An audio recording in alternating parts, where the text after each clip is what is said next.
Howdy ho motherfuckers, Overman back up in this bitch, and in today's video we're gonna take a look at the pulse rifle that I told you guys about at the end of my last video. And quick shout out to Gabriel Fry because he guessed the name of the pulse rifle. Of course it is the Queen's Pulse Rifle Payment 6. And I also want to mention that he corrected me in my last video. I said that you could roll fitted stock or perfect balance on the All Fate, but that's incorrect because on the House of Wolves vendor weapons and the Queen weapons and the weapons you get from Crucible, you cannot roll those perks anymore, so you'll have to go for some alternative stability perks. Alright, so let's cut to the chase and jump into the review. First perk I have on this weapon is Outlaw. This is very good for killing minions in PvE because it'll give you more uptime. You kill an enemy, you get some bonus reload speed, you reload that magazine very fast, and you can go back to killing a bunch of minions once again. Also, I just like being rewarded for my precision kills. It makes it a little bit more fun. Now the first perk in the middle tree we have is Skip Rounds, which is pretty damn useless aside from carrying more rounds in reserve. The next perk is Lightweight. I like this one in PvE since I normally like to spec for toughness and recovery.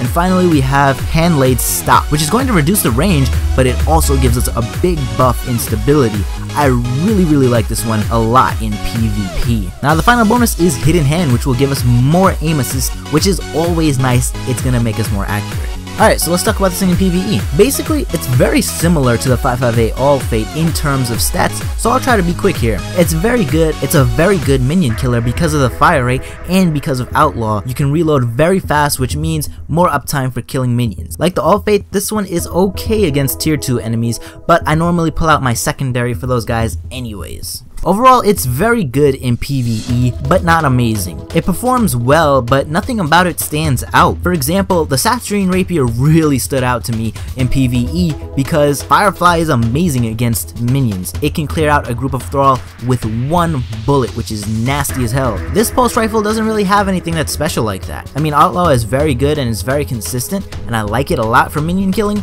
but it's nothing amazing like Firefly is. Alright, well now let's get into PvP. I know I didn't spend too much time on PvE for this gun, but this thing really shines in PvP in my opinion. And that's because Hand-Laid Stock makes this thing extremely accurate.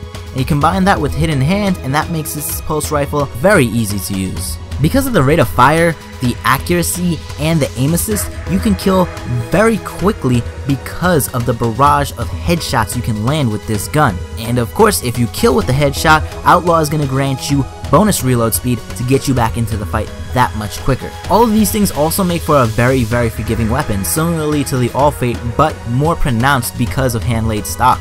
The excellent accuracy on this gun means that you won't be missing as much, you'll be landing more shots, and while that sounds very obvious, it's gonna lead to a lower average TTK. And basically what I'm saying here is that this weapon's perks synergize very well together and they make for a beast of a gun in the Crucible. In closing, this is a very enjoyable gun to use and it's very consistent, which is something that means a lot to me. Overall, I have to say this weapon is very good. It's good in PvE and it's really good in PvP considering it's only a legendary. I don't think it's fair to compare this thing to something like Red Death because I don't think it's better than Red Death, but for a legendary, I like it a lot. It's one of my go-to legendary primaries in the Crucible right now. And of course that means you can pack an exotic secondary or a heavy, which means more noobs getting pwned in the Crucible. However, I have to say that the Queen's Pulse Rifle is nothing really special on its own. What's really making this gun shine is the stats, which are solid, and the perks that I have on this one. In terms of stats, it's basically identical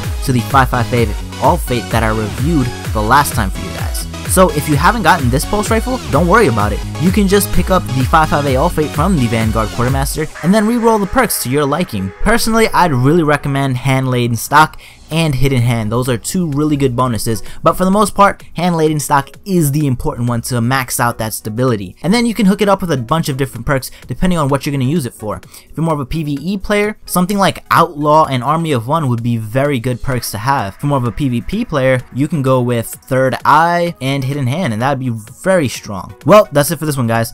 If you enjoyed the video, please don't forget to smash that like button. If you're not feeling shy, drop a comment below and let me know what you think about this pulse rifle and the rolls that I got on this one. Are you going to buy the 558 All Fate and then re-roll it for these perks, or are you gonna re-roll it for some other perks? Let me know. And if you want to see more videos like this in the future, please don't forget to hit that subscribe button to become a member of the Overman Army, who are the baddest motherfuckers across all of YouTube. That's it for me though, guys. Overman out.